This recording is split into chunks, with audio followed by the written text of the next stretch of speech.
Dicen que hay un tren que solo aparece cuando ya no sabes a qué estación te diriges. Un tren que no figura en ningún horario y que solo se detiene para aquellos que se han perdido en su propio viaje.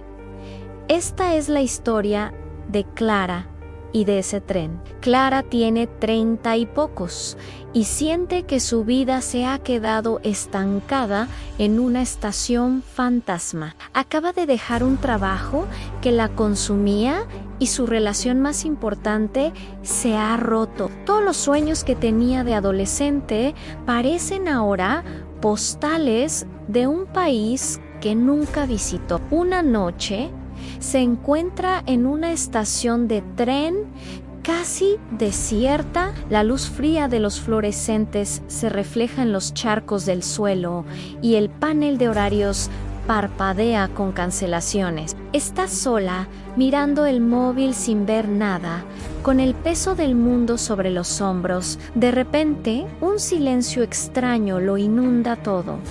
El panel de llegadas está vacío, no hay trenes programados. Y entonces, desde el fondo del túnel, una luz blanca y silenciosa se acerca. No hay estruendo de metal, solo un deslizamiento suave, un tren antiguo, de vagones oscuros y detalles de latón se detiene frente a ella. Las puertas se abren solas. No hay conductor. No bajan. En la pared de la estación, un pequeño rótulo acaba de aparecer: Han Solo, para los que se han perdido. El corazón de Clara late con fuerza, no por miedo, sino por la extraña certeza de haber llegado a un límite. Podría dar media vuelta y volver a su rutina. O podría subir andar un paso y cruza el umbral. Dentro, la atmósfera es completamente diferente. Una luz cálida lo baña todo.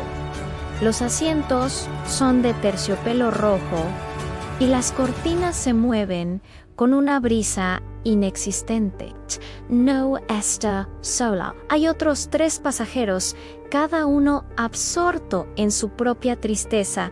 Un adolescente con su mochila, una mujer con un ramo de flores marchitas y un hombre mayo aferrado a una maleta antigua. Nadie habla. Nadie se mira. Están juntos, pero infinitamente solos. Una voz serena y sin género resuena por la megafonía en próxima parada, aquello de lo que huyes. El reloj de la estación, todavía visible por la ventanilla, marca las 11:17. Y esa hora no cambiará durante todo el viaje. El tren se pone en marcha y lo que se ve a través de las ventanas desafía toda lógica. No hay ciudades ni paisajes, sino un mar de relojes flotando en el aire.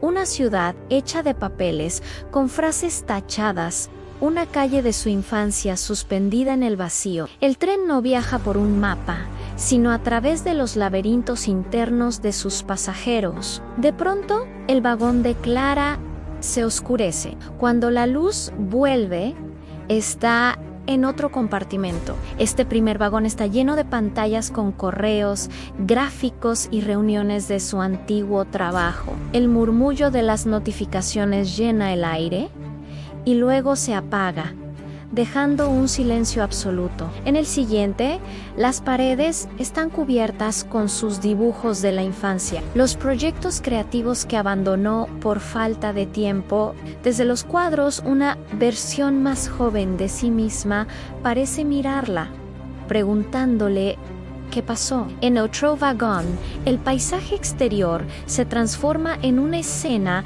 de su antigua relación. 2 figuras de luz caminando bajo la lluvia, repitiendo los mismos gestos una y otra vez, hasta desvanecerse. El tren no la está juzgando. simplemente le muestra las anclas que la mantienen inmóvil. Es entonces cuando aparece el revisor. Su rostro está desenfocado, como un recuerdo borroso. Viste un uniforme antiguo y lleva una pequeña linterna. Va sellando billetes que nadie recuerda haber comprado. Cuando llega a Clara, le entrega uno que ya tiene una frase escrita a mano: nadie te dirá qué camino tomar, solo te puedo llevar hasta la bifurcación.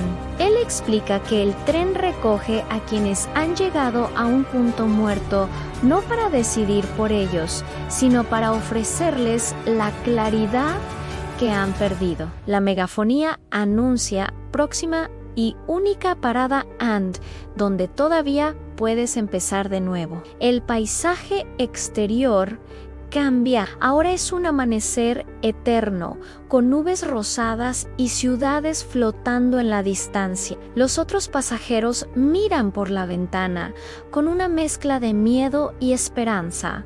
El tren se detiene con un suave suspiro. Las puertas se abren a un andén iluminado por la luz del alba. Pero no es una estación normal. Para Clara, al otro lado hay un muro cubierto de grafitis, una pequeña cafetería y una calle que se pierde a lo lejos. Y allí, pintando una persiana metálica, hay una silueta que reconoce al instante es ella misma, una versión posible de ella, una ilustradora callejera felizmente agotada de crear. Es solo una visión, un reflejo de lo que podría ser. La voz del tren vuelve a sonar.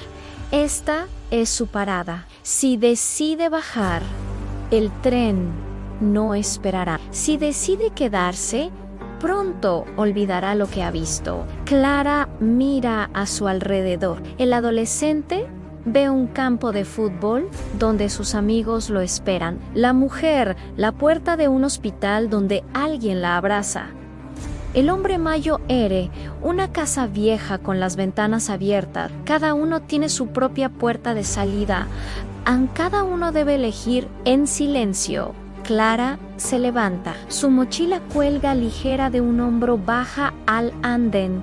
El suelo se siente real bajo sus pies. Cuando se gira, el tren ha desaparecido. En su mano ya no está el billete, sino un trozo de papel doblado. Lo abre, es la misma frase de antes, pero con una línea nueva. La próxima estación la eliges tú. El corto termina con Clara caminando por esa nueva calle. Se acerca a un local en alquiler. Observa un mural inacabado y saca de su mochila una libreta de dibujo. Los colores del mundo parecen ahora más vivos, más saturados. No sabemos qué hará, si su vida cambiará por completo o si todo fue un sueño. Lo único que importa es que ha dado el primer paso. La cámara se aleja y volvemos a la estación original, vacía y nocturna. El reloj sigue marcando las 11:17. Al fondo del andén aparece la sombra de otra persona perdida y en el silencio se escucha el eco lejano de un tren que se aproxima. A veces, para dejar de estar perdido, no necesitas que alguien te diga a dónde ir. Solo necesitas entender que quedarte quieto también es una elección y que siempre, siempre hay una próxima estación esperando a que tú la elijas. Gracias por acompañarnos en este viaje. Si te ha gustado, no olvides suscribirte para más historias como esta.